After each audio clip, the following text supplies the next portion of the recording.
இந்த நாளிலே நாம் கர்த்தருடைய வார்த்தையை தியானிப்போம். இந்த நாளின் தேவ செய்தி, setting the course to enter higher dimension. உயர்ந்த பரிமாணங்களுக்குள் உட்பிரவேசிக்க தடம் அமைத்துதல். அது சுத்த தமிழ், சரியா? நம்ம ஒரு பாஷையில் சொன்னோம், வாழ்க்கையில் முன்னேறத்துக்கு என்ன செய்யணும், இப்படி அர்த்தம் என்ன? வாழ்க்கையில் முன்னேறத்துக்கு என்ன செய்யணும்? இந்த தலைப்பின் கீழே 7 சத்தியங்களை தியானிப்போம். முதலாவது எக்ஸ்பெக்டேஷன், எதிர்பார்ப்பு. இரண்டாவது எஃபர்ட், முயற்சி. மூன்றாவது எந்தூசியாசம், உற்சாகம். நான்காவது எனர்ஜி, ஆற்றல். ஐந்தாவது என்லைட்டன்மெண்ட், அறிவொளி. ஆறாவது என்டியூரன்ஸ், சகிப்புத்தன்மை.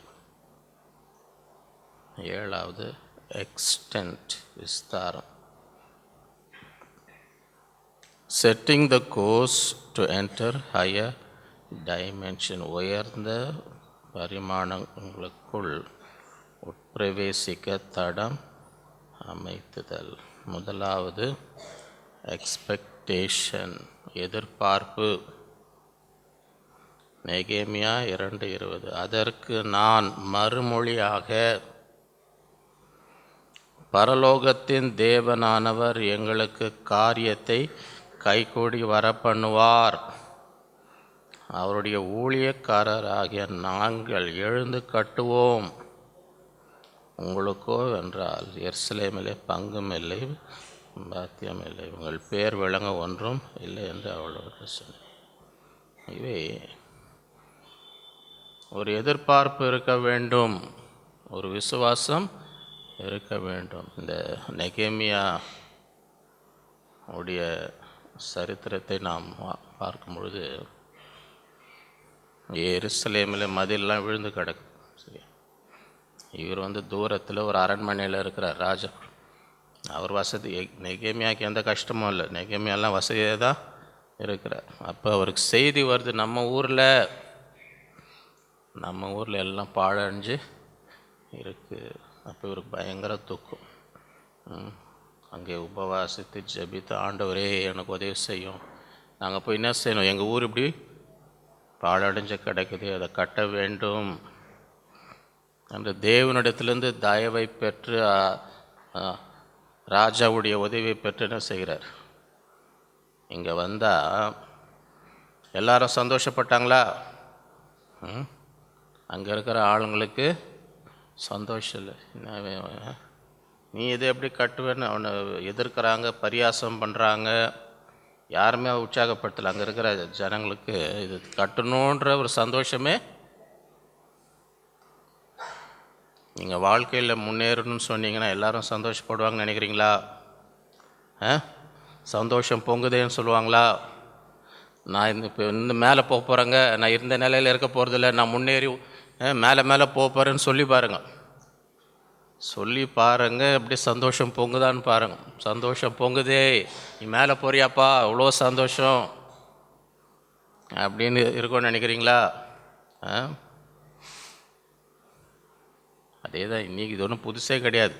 நெகேமியா காலத்தில் இதே நிலமை தான். இதை கட்ட போகிறோன்னொன்னே நீங்கள் வாசித்துப்பாங்க, 2ஆம் அதிகாரம் முழுசாக வாசித்துப்பாங்க என்னென்னலாம் பண்ணாங்கன்னு.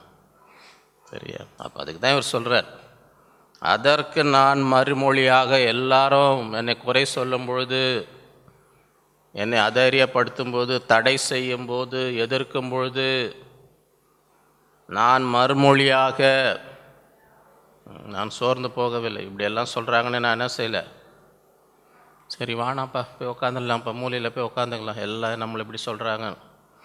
அதற்கு நான் மறுமொழியாக, பரலோகத்தின் தேவனானவர் எங்களுக்கு காரியத்தை கைக்கொடியும். அந்த விசுவாசி, அந்த எதிர்ப்பு. அவன் செய்வதெல்லாம் வாய்க்கும். அது விசுவாசி. நான் செய்வதை கர்த்தர் என்ன செய்வார்? வாய்க்கப்படும். இந்த நாளிலும் நீங்கள் உங்கள் வாழ்க்கையை முன்னேற வேண்டும், உயர வேண்டும் எது முயற்சி செய்யும் பொழுது பலர் பல விதத்திலே என்ன செய்யலாம்? உங்களை தடை பண்ணலாம், எதிர்க்கலாம், குறை சொல்லலாம். அதை கேட்டு என்ன செய்யக்கூடாது? தான் பதில். இதுதான் பரலோகத்தின் தேவனானவர் எங்களுக்கு காரியத்தை ஆண்டவர் எங்களோடு இருக்கிறார். இந்த காரியத்தை கைக்கூடி வரும்படி தேவன் எங்களுக்கு உதவி செய்வார். அதான் விசுவாசம், அதான் எதிர்பார்ப்பு. அவருடைய ஊழியக்காரராக நாங்கள் எழுந்து கட்டுவோம். உயர வேண்டும், முன்னேற வேண்டும் என்றால் யாருக்கும் தடைக்கு என்ன செய்யக்கூடாது? பயப்பட, சோர்ந்து போகக்கூடாது. இவங்க எப்படி சொல்கிறாங்க, அவங்க அப்படி சொல்கிறாங்க. சில பேர் என்னன்னு தெரில, ரொம்ப ஈஸியாக பஞ்சர் ஆகிடுறாங்க. இந்த பலூனில் ஒரு சின்ன ஊசி உசுன்னு போயிடும் பாருங்கள், பார்த்துருக்கிறேன். அந்த கிறிஸ்மஸ் டெக்கரேஷன் பார்க்க பெருசாக இருக்கும் பலூன், ஒரு சின்ன விடம். அந்த மாதிரி என்ன செய்யக்கூடாது? ஃப்ளாட்டாக வந்து உட்காந்து இருப்பாங்க. நாங்கள் காற்றெல்லாம் இறங்கி போச்சுங்க, அவர் ஒருத்தர் வந்து என்னை குத்தி விட்டாருங்க, ஒருத்தர் இப்படி சொல்லிட்டாருங்க. என்ன நீ காலையில் நான் சபைக்கு வரும்போது ஒருத்தர் என்ன பண்ணார், இப்படி என்ன சொன்னார், சொன்ன உடனே என் காற்றெல்லாம் போய் பஞ்சராகி வந்து உட்காந்துருக்கிறேன். ஐயா கொஞ்சம் பஞ்சர் போட்டு எனக்கு கொஞ்சம் காற்று அடிச்சு கொடுங்க. மயக்கடிச்சு ஊகிற மாதிரி வந்து உட்காந்துருக்கிறேன். ஏன்னா இப்படி சொல்லிட்டாரு, இப்படி ஒருத்தங்க இப்படி பண்ணிட்டாங்க. என்ன பண்ணுறது? நம்ம பஞ்சர் கடையை நடத்தின்னு இருக்கிறோம். எது சொல்கிறேன்னா இதெல்லாம் வரும். நீங்கள் ஒரு காரியத்தை செய்யணும், முன்னேறணுன்னா இதெல்லாம் வரும். அதெல்லாம் கண்டு என்ன செய்யக்கூடாது? சோர்ந்து போ. கர்த்தர் காரியத்தை எனக்கு கைக்கூடி வர நாங்கள் எழுத கட்டுவோம், செய்வோம். ஆண்டவர் எங்களோடு இருக்கிறார். அந்த எதிர்பார்ப்பு இருக்கணும். சோர்ந்து போகக்கூடாது. சில பேர் ரொம்ப காலம் இழுக்குதுன்னு வைங்களேன், சில காரியம் அவங்க சோர்ந்து போகிறார். அதான் யோவான் 5:5 38 வருஷம் வியாதி கொண்டிருந்த ஒரு மனுஷன் அங்கே. இவ்வளோ நாள் 38 வருஷம் வியாதி படுத்திருந்த அவனை இயேசு கண்டு, அவன் வெகு காலமாய் வியாதியஸ்தன் என்று அறிந்து அவனை நோக்கி என்ன கேட்குறார்? சொஸ்தமாக வேண்டும் என்று விரும்புகிறாங்க. அவனுக்கு என்ன எதிர்பார்ப்பு? இப்படியே இருக்கலான்னு 38 வருஷம் ஆகிப்போச்சு, அப்படியே காலத்தை ஓட்டிடலாம். 38 வருஷம் ஒன்றுமே மாற்றமே வரலையே நமக்கு. 38 வருஷமாக நமக்கு ஒன்றுமே கிடைக்கலையே. இனிமேட்டு அப்படியே காலத்தை ஓட்டின்னு அப்படியே போயிடலாங்க. நாங்கள் பண்ணுறது அப்படியே போயிடலாங்க. அப்படி இருக்கிறே. அதனால தான் கேட்குறாரு, இவ்வளோ நாள் ரொம்ப நாளாக நீ இருந்துட்ட, இப்போ உனக்கு என்ன எதிர்பார்ப்பு இருக்குது? உனக்குள்ளே என்ன விசுவாசம்? எதை எண்ணி நீங்கள் இருக்கிற? நீ எதை எதிர்பார்த்து கொண்டு 38 வருஷமாக இங்கே இருக்கிற? இப்போ இவ்வளோ காலம் சென்ற பிறகு இன்னும் எதிர்பார்ப்பு உனக்குள்ளே இருக்குது. அநேக நேரத்தில் ஜனங்க காலம் செல்ல என்ன பண்ணுறாங்க, இனி ஒன்றும் நடக்க போகிறதில்ல, இனி நமக்கு ஒன்றும், இவ்வளோ வருஷம் போயிடுச்சு, இனிமேட்டு எங்கே அப்படின்னு ஒரு எண்ணம். அதுதான் கேட்குறார். அவன் வெகு காலமாக வியாதியஸ்தன் என்று அறிந்து அவனை நோக்கி, ஏன்பா என்னால் சுகமாக்க முடியும், ஆனால் உனக்கு என்ன எதிர்பார்ப்பு இருக்குது? உனக்கு என்ன விசுவாசம் இருக்குது? சொஸ்தமாக வேண்டும் என்று விரும்புகிறாயா? நீ எல்லாம் நம்பிக்கை விட்டு இப்படியே இருந்தலான்னு இருக்கிறியா? இன்னும் நீ என்ன எதிர்பார்க்க? உனக்கு ஆசை இருக்குதா? நல்லா ஆகணும்னு ஆசை இருக்குதா?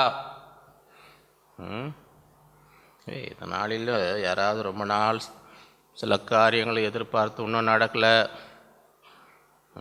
நடக்கலைன்னு ரொம்ப நாளாக நீங்கள் ஜம்ப் பண்ணி எதிர்பார்த்து இன்னும் அதை என்ன செய்யலை, நடக்கலை. இன்றைக்கி என்ன எதிர்பார்ப்பு உங்கள் இருதயத்தில் இருக்குது? அதான் ஆண்டவர் கேட்குறார்.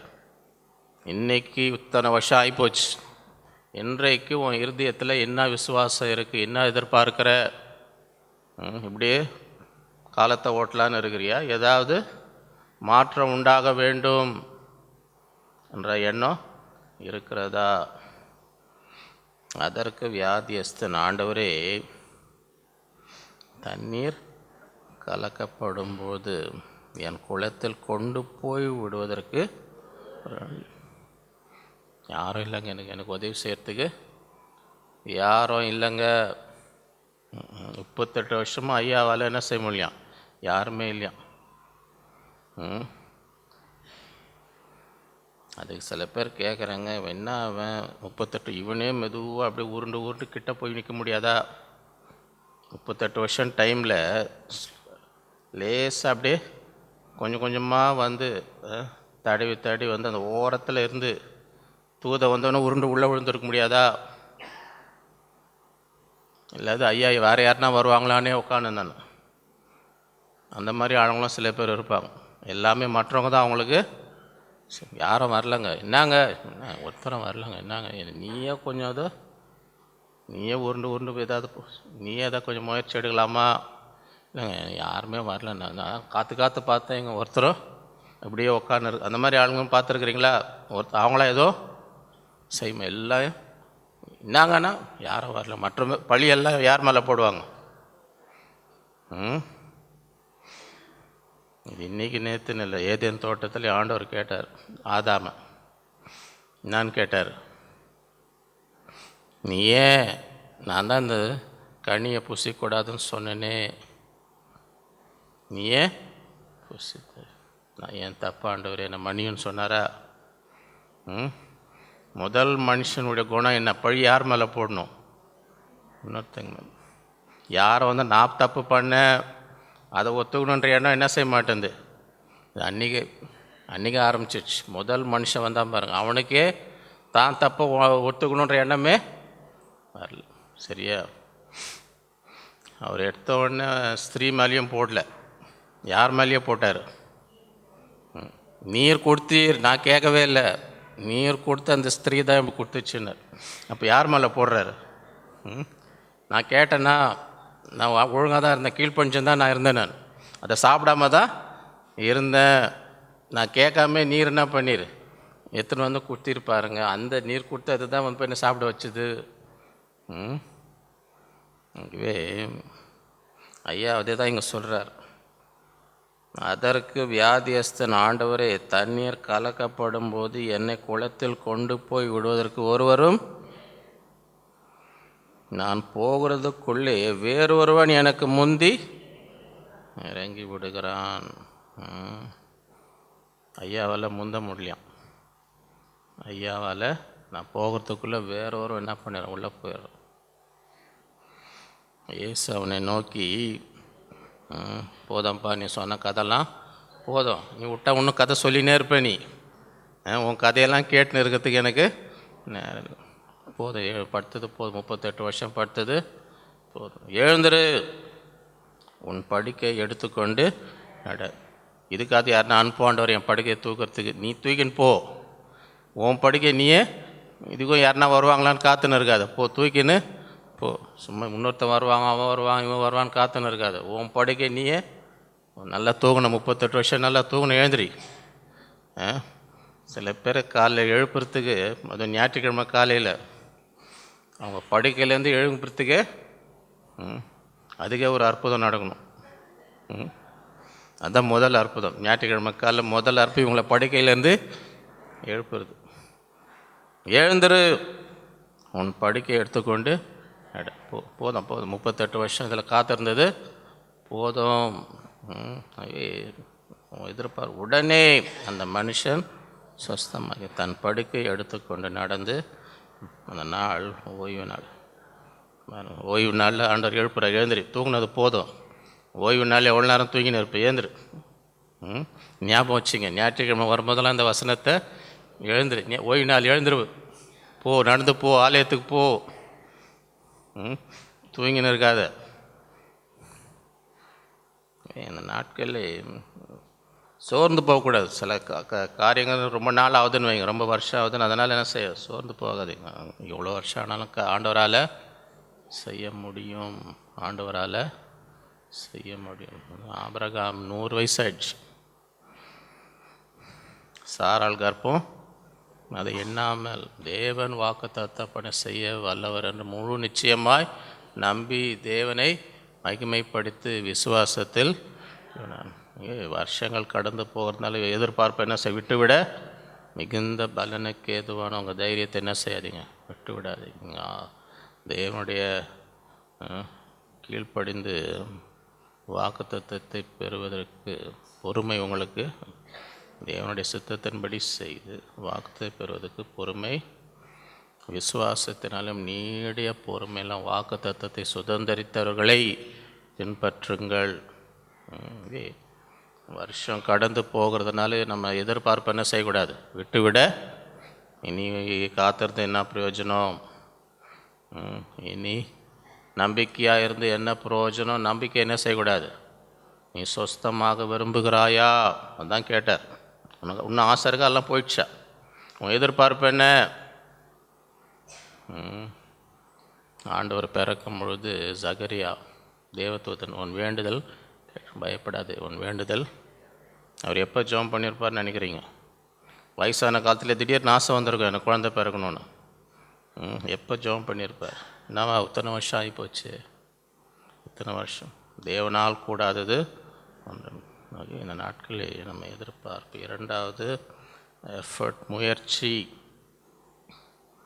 ரோமர் 12:11 அசதியாய் இராமல் ஜாக்கிரதையாக இருங்கள், ஆவியிலே கர்த்தருக்கு செய்யும். இந்த நாட்களில் முன்னேற வேண்டும். அசதியாக இருந்தால் முன்னேற முடியாது. அசதியாக இருந்தால், சோம்பேறியாக இருந்தால் முன்னே செய்ய முடியாது, முன்னேறிய முடியாது. முயற்சி செய்யணும், உழைக்கணும், கிரியை செய்யணும். யோவான் 4 இயேசு அவர்களை நோக்கி, நான் என்னை அனுப்பியவருடைய சித்தத்தின்படி செய்து அவருடைய கிரியை முடிப்பதே எனக்கு. ஆண்டவர் அப்படி தான் கிரியை, அசதியாக இல்லை. ஆண்டவர் இந்த உலகத்தில் இருக்கும்பொழுது அசதியாய் இருக்கவில்லை. என் சாப்பாடே என்ன, ஆண்டோடைய சித்தத்தை நிறைவேறணும், கிரியை செய்யணும். கிரியை செய்யக்கூடாத ராக்காலம் வருது, அதுக்கு முன்பதாக நான் செய்ய வேண்டியதெல்லாம். அதனால்தான் சிலுவையில் என்ன சொல்ல, எல்லாம் முடிந்ததுன்னு ஏன் சொல்ல முடியும்? அப்படியே எல்லாத்தையும் முடித்தேன், ஏன் முடிக்கணும்னு ஆரம்பத்துலேருந்து உழைத்து கொண்டே கிரியை செய்து கொண்டே இருந்தார். இதுக்கு எனக்கு இவ்வளோதான் நேரம், இதுக்குள்ளே நான் செய்ய வேண்டியதெல்லாம் என்ன செய்யணும், செய்து முடிக்கணும். இந்த நாளிலே அந்த முயற்சி இருக்கணும். நீ அசதியாக இருந்தால் ஒன்றும், அசதியாக இருந்தால் வாழ்க்கையில் என்ன செய்ய முடியாது. சோம்பேறிங்களுக்கு நீதிமொழிகளில் சோம்பேறிங்களை பற்றி நிறைய வசனம் இருக்குது, போய் வாசித்து பாருங்கள். சோம்பேறிங்களை பற்றி நீதிமொழிகளில் நிறைய வசனம் இருக்குதா இல்லையா? சோம்பேறி படிக்கலே சுற்றி நிற்பானோ, படிக்க விட்டு எழுந்திரத்துக்கு அவனுக்கு அப்படியே இந்த பக்கத்துலேருந்து அந்த பக்கம் உருண்டு நிற்பானோ, அதை விட்டு எழுந்திரத்துக்கு அவனுக்கு மனசு வராதான். அவன் கையில் சாப்பாடு கொடுத்தா அதை எடுத்து வாயில் வைக்கிறதுக்கு கூட அவனுக்கு கஷ்டமாக இருக்குமா. நாடா இங்கே கையில் கொடுத்தா எப்படியோ வாயில் ஊட்ட வேண்டியதானு வேணாம். அந்த சாப்பாடை எடுத்து வாயில் போடுறதுக்கு கூட அவன் எப்படி இருக்கானா, சோம்பேறி. அவனை மாதிரி என்ன செய்யுங்க, இருக்காதீங்க. அந்த மாதிரி இருந்தால் முன்னேறவே. சோம்பேறியாக இருந்தால், அதான் ஒருத்தர் சொல்கிறார், வேதத்தில் எங்கேயுமே சோம்பேறியை கர்த்தர் ஆசீர்வதிப்பார்னு வாக்குத்தத்தம் இல்லைன்றார். நீங்கள் எங்கே வேணால் வாசித்துப்பார். நீ சோம்பேறியாக இரு, கர்த்தர் உன்னை ஆசீர்வதிப்பார், கர்த்தர் உன்னை உயர்த்துவார்னு எங்கேயுமே. நீ ஒருவன் வேலை செய்ய விட்டால் அவன் சாப்பிடவும் கூடாதுன்னு தான் இருக்குது, அந்த வசனம் இருக்குது. நீ வேலை செய்யலைன்னா சாப்பாட்டு நேரத்தில் நிற்காதாங்க, உனக்கு சாப்பாடும் கிடையாது, போ தூங்கின்னு இருப்போ. சாப்பாடும் வேலை செஞ்சால் தான் சாப்பாடு, வேலை செய்யலைன்னா சாப்பாடும் கிடையாது. இதுவே எல்லாருக்கும் ஆசை முன்னேறினா, சோம்பேறியாக இருந்தால் முன்னேறவே முடியாது. வேலை செய்யணும், உழைக்கணும். ஆண்டவர் இந்த உலகத்தில் சோம்பேறியாகவே இல்லை.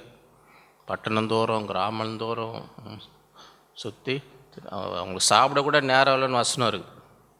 எங்கன்னா தள்ளி போய் கொஞ்ச நாள் போயிட்டு வரலாம். ஏன், நமக்கு என்ன இல்லை, எல்லாம் வந்துனே இருக்கிறாங்க, ஆளுங்க வந்துனே இருக்கிறாங்க, அதனால அவங்களுக்கு சாப்பிடக்கூட அந்த அளவுக்கு அப்படி தான் ஆண்டவர் இருந்தார். ஆகவே அதுலேருந்து நம்ம கற்றுக்கணும். சோம்பேறியா தன் வேலையில் ஜாக்கிரதையாக இருக்க மனுஷன் நீசனுக்கு யார் முன்னாடி நிற்பான்? ராஜாக்கும். சோம்பேறியை போய் ராஜா முன்னாடி நிற்க முடியுமா? உயரணுன்னா எல்லாத்துலேயும் ஜாக்கிரதையாக இருக்கணும், உழைக்கணும், சோம்பேறியாக இருக்கக்கூடாது. மூன்றாவது enthusiasm, உற்சாகம். 2 நாளாகமம் 31:21. அவன் தேவனுடைய ஆலயத்தின் வேலையிலும் தன் தேவனை தேடும்படிக்கு நியாய பிரமாணத்திற்கும் கற்பனைக்கும் அடுத்த கருத்து என்ன செய்ய தொடங்கினானோ அதையெல்லாம் தன் முழு இருதயத்தோடு செய்து சுற்றி பெற்றான். சும்மா அறக்குறைய அரை மனசை முறுமுறுத்துன்னு வேண்டா வெறுப்பா இதெல்லாம் செஞ்சால் முன்னேறவே முடியாது. ஒரு இருதயம், ஒரு உற்சாகம், முழு இருதயத்தோடு செய்யலைன்னா என்ன செய்ய முடியாது. இந்த நாட்களில் அவன் தேவனுடைய ஆலயத்தின் வேலையிலும் தன் தேவனை தேடும்படி நியாய பிரமாணத்திற்கும் கற்பனைக்கும் அடுத்த காரியத்திலும் என்ன செய்ய தொடங்கினானோ அதை எல்லாம், எது செஞ்சாலும் எல்லாம் எப்படி செஞ்சான்? முழு இருதயத்தோடு செய்து சித்தி பெற்றான். அதுதான் கேள்வி. நீங்கள் நம்ம செய்கிறத எப்படி செய்கிறோம்? டெய்லி காலை வேலைக்கு போகிறீங்கன்னு வைங்க, முழு இருதயத்தோடு போய் செய்கிறீங்களா? அழுது வஞ்சுன்னு இருக்கிறீங்களா? 5 மணி எப்போ வரோம் வீட்டுக்கு போகலாம் அப்படி போகிறீங்களா? முழு இருதயத்தோடு. இப்போ வேலையில் இருக்க அதிகாரிகளும் யார் உற்சாகமாக அவங்கள தான் ப்ரொமோஷன் கொடுப்பாங்க. செய்தி அழுது வஞ்சுன்னு சேர்ந்து அவங்களுக்கு ப்ரொமோஷன் கொடுப்பாங்கன்னு நினைக்கிறீங்களா? ஒரு உற்சாகம் இல்லை, ஒரு மனசில் எல்லாம் முறுமுறுத்துன்னு அழுது வஞ்சுன்னு இருந்தால் சப்போஸ் ஆளை கம்மி பண்ணணும், யாரை முதல்ல வெளியே அனுப்புவாங்க? இந்த மாதிரி ஆளுங்களை தான்.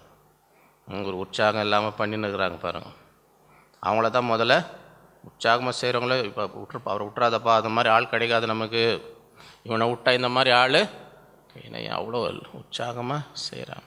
கொலோசியர் 3:23 நீங்கள் கர்த்தராகிய கிறிஸ்துவை சேவிக்கிறதல்ல, சுதந்திரமாகிய பலனை கர்த்தராலே பெறுவீர்கள் என்று அறிந்து எதை செய்தாலும் மனுஷருக்கென்று செய்யாமல் யாருக்காக செய்யணும்?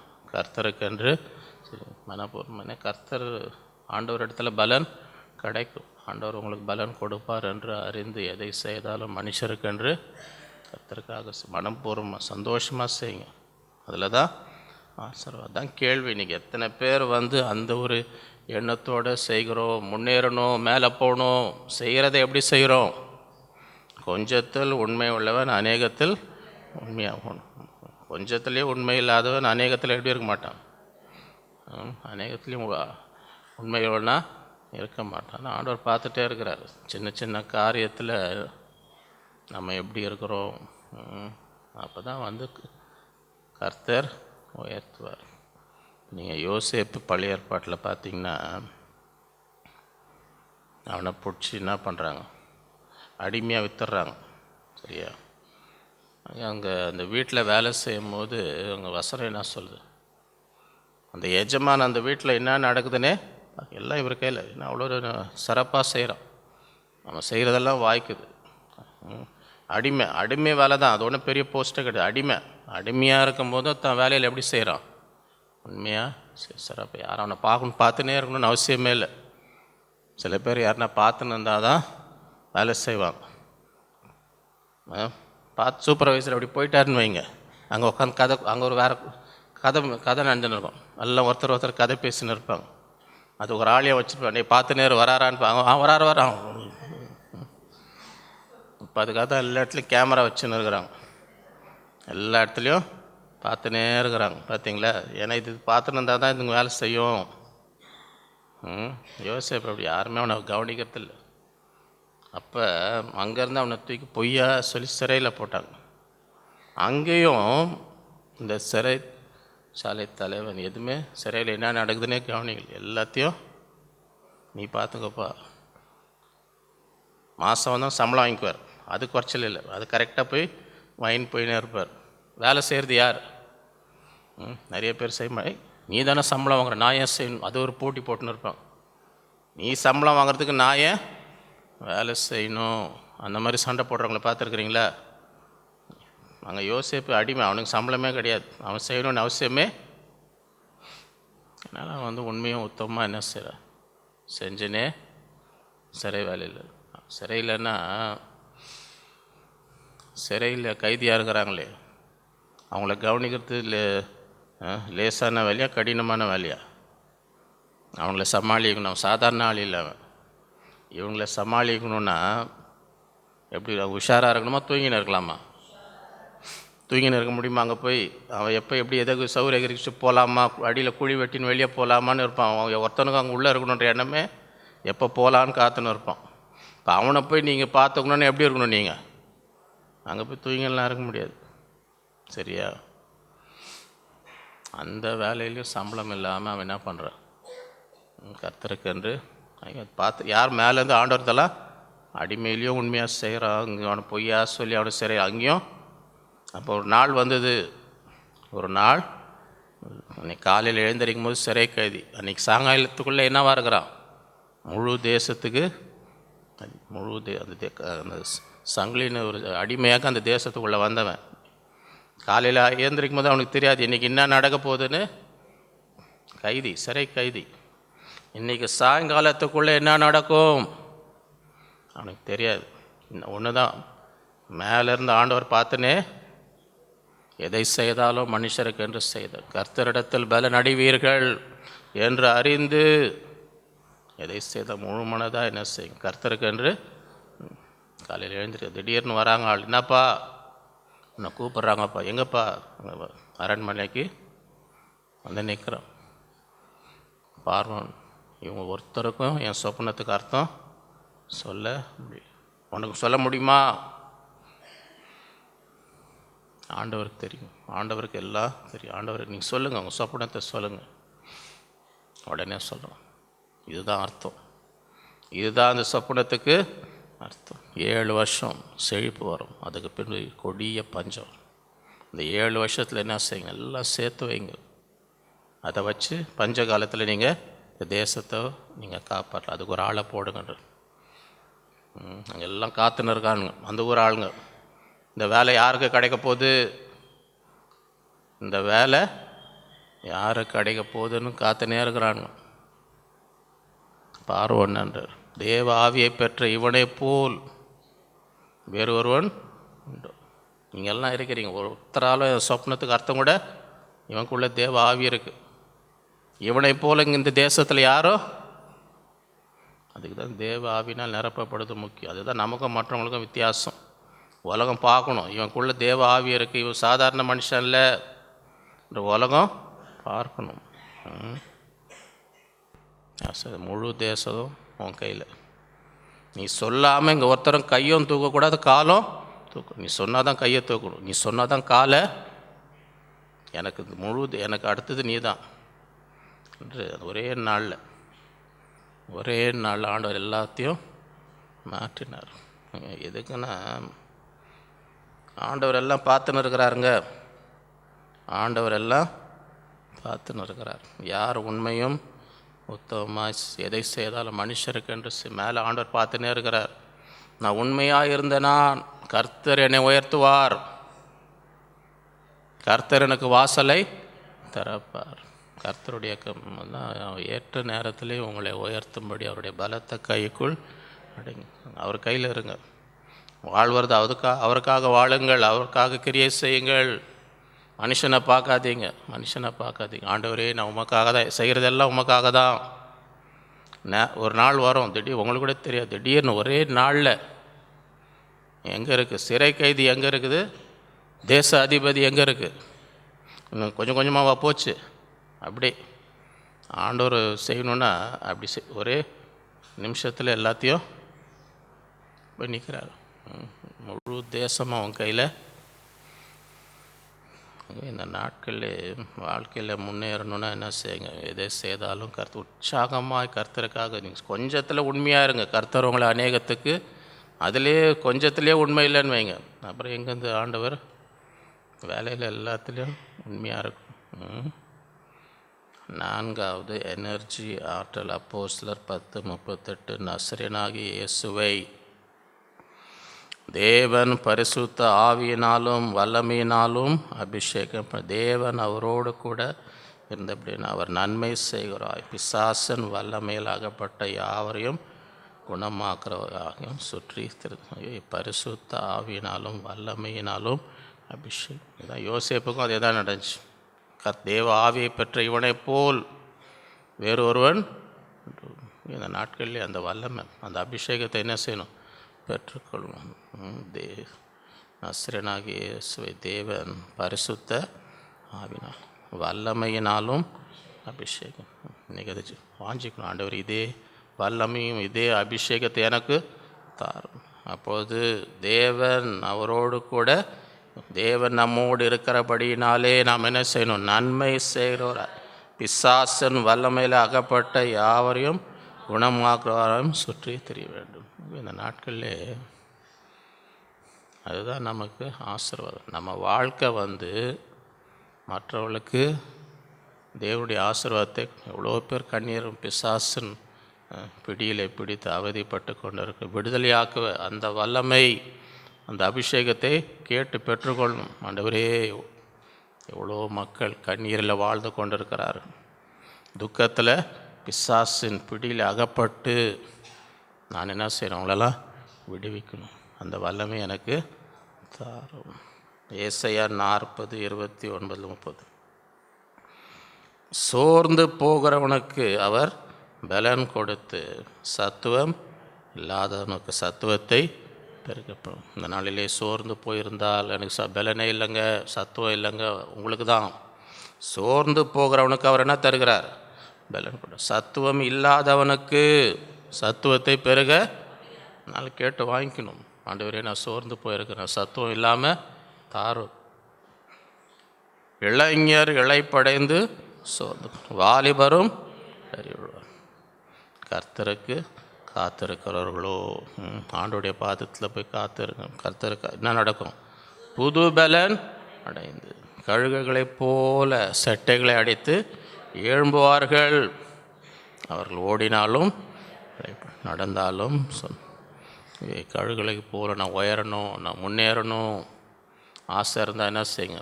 தேவனுடைய பாதத்தில் காத்திருந்து தேவனுடைய பலனை பெற்றுக்கொள்ளும். இல்லைன்னா ஒன்றும் செய்ய முடியாது.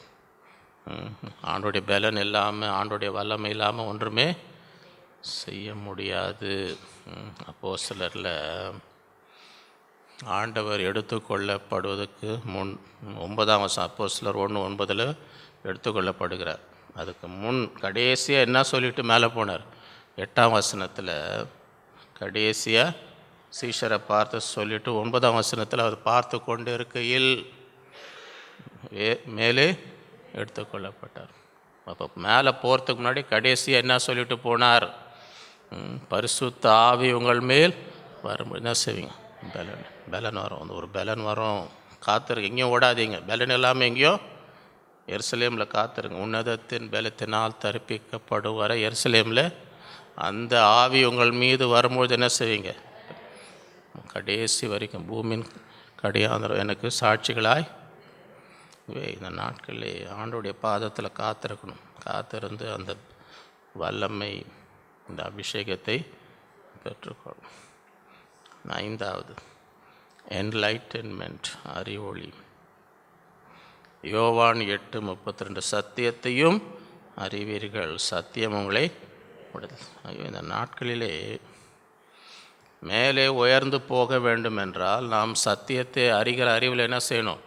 வளரணும். சத்தியத்தை அறியாமல் இருந்தால் நம்ம முன்னேற ஒவ்வொரு நாளும் நம்முடைய அறிவு எந்த சத்திய நமக்கு விடுதலை கொண்டு வருமோ அந்த சத்தியத்தை என்ன செய்யணும்? அறிந்து கொள்ள வேண்டும். சத்தியத்தை அறிவீர்கள்னா என்ன அர்த்தம்? நல்லா இரவும் பகலும் வேதத்தில் தியானித்து. அதுதான் சும்மா மேலோட்டமாக அறியறதில்லை. அறியறதுன்னா அது ஆழமாக, என் வார்த்தை உங்களிலும் நீங்கள் என்னிலும் என் வார்த்தை, ஆகவே அந்த அளவுக்கு சத்தியத்தை இரவும் பகலும் தியானிக்கும் பொழுது அவருடைய வெளிப்பாடு நமக்கு கிடைக்கும். அந்த வெளிப்பாடோடு நாம் செயல்படும் பொழுது அங்கே விடுதலை. இங்கே முன்னேறி செல்லணும்னா நம்ம அறிகிற அறிவுக்கு வளர்ந்து கொண்டே இருக்க வேண்டும். அதுதான் சத்தியத்தையும் அறிவீர்கள், சத்தியம் உங்களை இதை ஆண்டவர் வெளிப்படுத்துவார். இதை செஞ்சால் உனக்கு நான் உன்னை போதித்து நடக்க வேண்டிய வழி, உனக்கு பிரயோஜனமானதை உனக்கு காண்பிப்பேன். அந்த சத்தியத்தை அறிய வேண்டும். 1 கொரிந்தியர் 2:9-10 எழுதியிருக்கிறபடி தேவன் தமிழ் அன்பு கூறுவர்களுக்கு ஆயத்தம் பண்ணினவர்களுக்கான் கடன் காது கேட்கும், அவைகள் மனுஷருடைய இருதயத்தில் தோன்றவும் இல்லை. நமக்கோ தேவன் அவைகளை தமது ஆவியினாலே வெளிப்படுத்தினார். அந்த ஆவியானவர் எல்லாவற்றையும், தேவனுடைய ஆழங்களையும், ஆவியானவர் ஆண்டவரே என்னை வெளிப்படுத்தும். ஆண்டவர் எனக்காக ஆயத்தம் பண்ணின ஆசீர்வாதங்களை எனக்கு என்ன செய்யும்?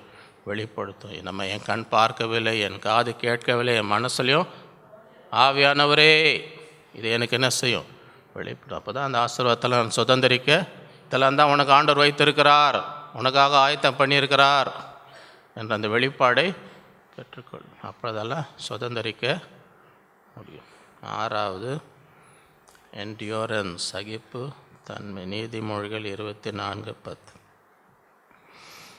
ஆபத்து காலத்தில் நீ சோர்ந்து போவாய், ஆனால் உன் பலன்.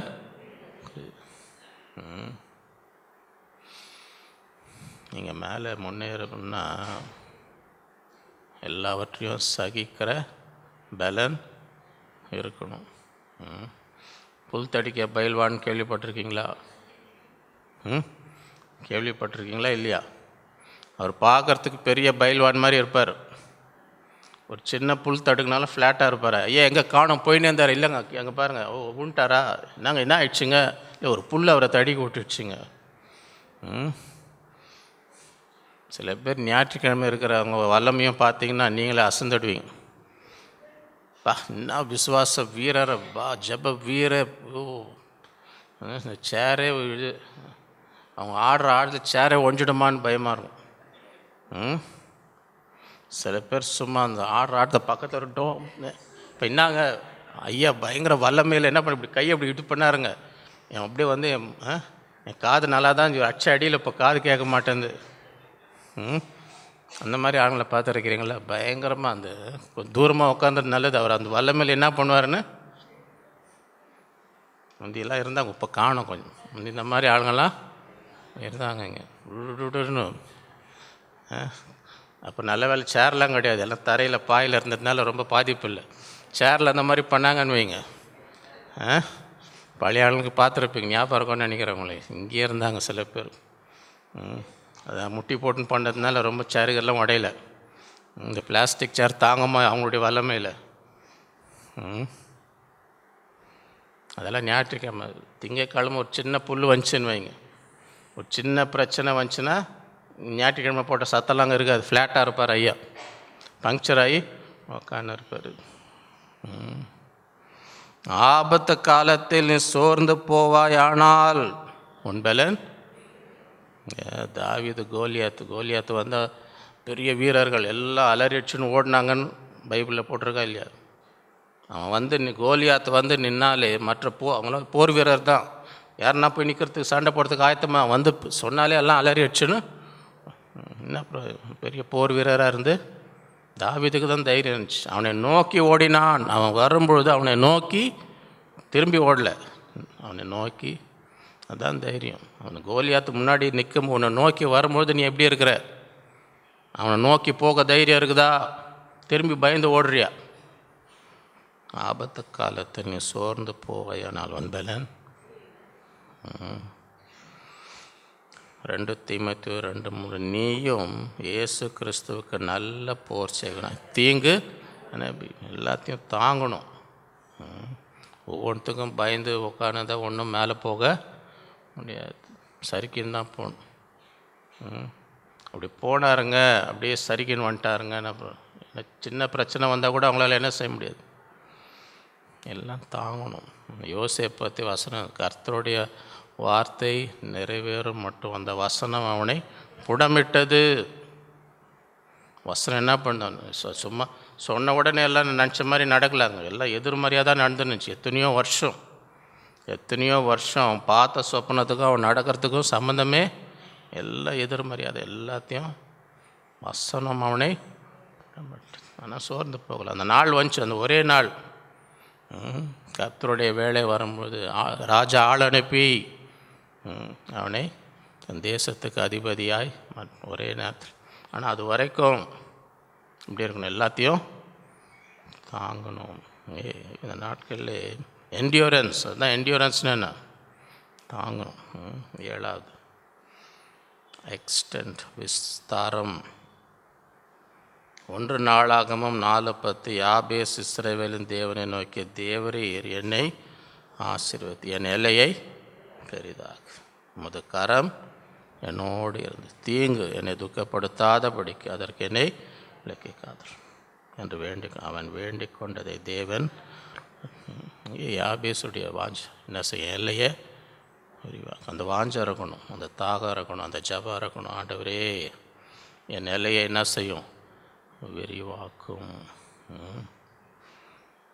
வாஞ்சிக்கும் பொழுது கர்த்தரை அந்த ஜபத்தை என்ன செய்வார், நிறைவேற்றும். உனக்கு ஆசையே இல்லைன்னு வைங்க, உங்கள் எல்லாம் விரிவானுன்னு ஆசையே இல்லைன்னா அப்போ நடக்காது. அந்த ஆசை இருக்கணும், அந்த வேண்டுதல், அந்த ஜபம் இருக்கணும். என் எல்லையை என்னை ஆசீர்வதித்து என்ன செய்யும், இல்லை நான் இப்படியே இருக்கக்கூடாது, தேங்கின நிலையில் என் எல்லையை விரிவாக்கும். அப்படியே கரையனோடு இருக்கணும். தீங்கு என்னை துக்கப்படுத்தாதபடி அதை எனக்கு விலக்கி அவன் வேண்டி கொண்டதை தேவன். இந்த நாளிலே அந்த வாஞ்சை இருக்கா, என் எல்லையை விரிவாக்கும்ன்ற வாஞ்சை இருக்கா? ஏசாயா 54:2-3. உன் கூடாரத்தின் இடத்தை விசாலமாக்கு, உன் வாசஸ்தலங்களின் திரைகள் விரிவாக்கப்படட்டும். தடை செய்யாதே, உன் கயிறுகளை நீளமாக்கி உன் முளைகளை உறுதிப்படுத்தும். நீ வலது புறத்திலும் இடது புறத்திலும் இடம் கொண்டு உன் சந்ததியார் ஜாதிகளை சொந்தட்டு பாழாய் கிடந்த பட்டணங்களை குடியேற்றுவார். ஆகவே இந்த நாளிலே அந்த விசுவாசம் இருக்கும். ஆண்டவர் என் எல்லையை என்ன செய்யும், விஸ்தாரமாகும். எப்பக்கத்தோடு நான் என்ன செய்யணும், பலுகி பெருகணும். இடது புறமும் வடது புறம் என்ன செய்யணும், பலுகி. உண்மையாய் நாம் அதை வாஞ்சிக்கும் போது கர்த்தர் அதை நிறைவேற்றுவார். Setting the course to enter higher dimension. உயர்ந்த பரிமாணங்களுக்குள் பிரவேசிக்க தடம் அமைத்தல். முதலாவது எக்ஸ்பெக்டேஷன், எதிர்பார்ப்பு. கர்த்தர் எங்களோடு இருக்கிறார், இந்த காரியத்தை வாய்க்க பண்ணுவார் என்ற ஒரு விசுவாசம் இருக்க வேண்டும். யார் என்ன சொன்னாலும் சோர்வுபடுத்தினாலும் சோர்ந்து போக. 2வது எஃபர்ட், முயற்சி. அசதியாக இருக்கக்கூடாது, உழைக்கணும், கிரியை செய்யணும்.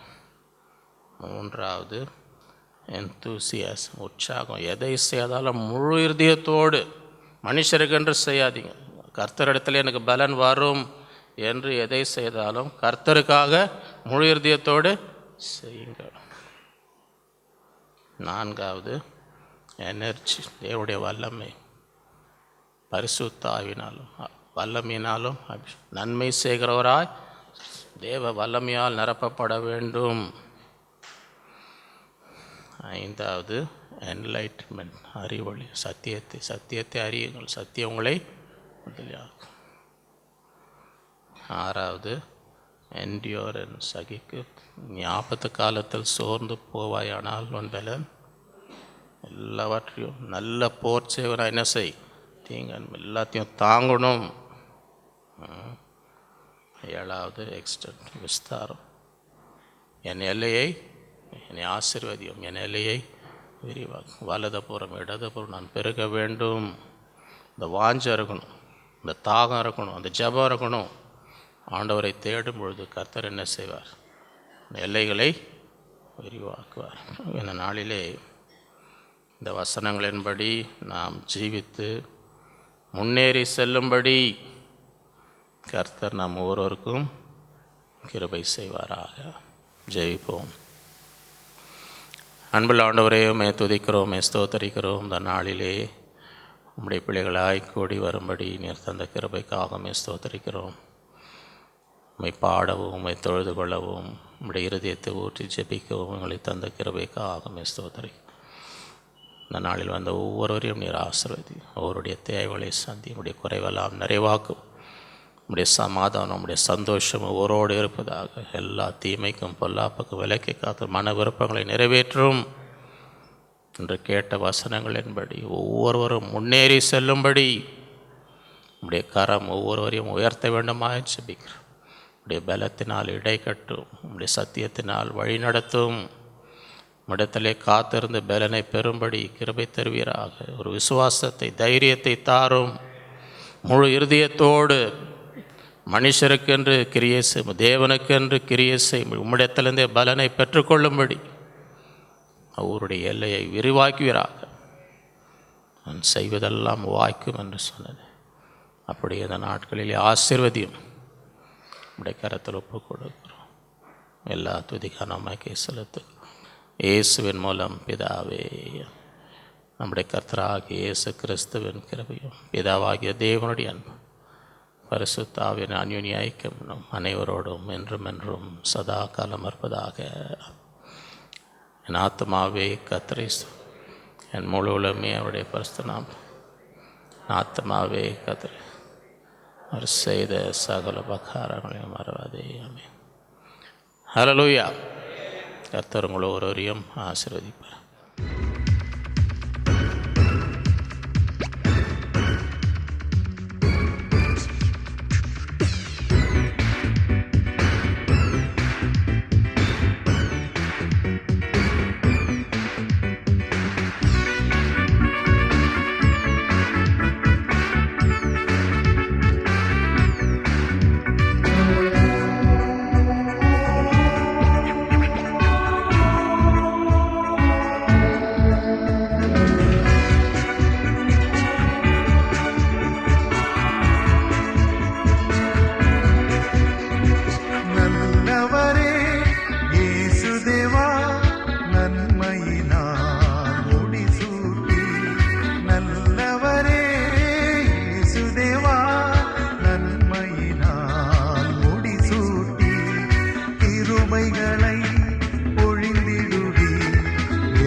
பொழிந்திடுவே என்றென்றுமாய் நடத்திடுவே.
நடத்தி வந்த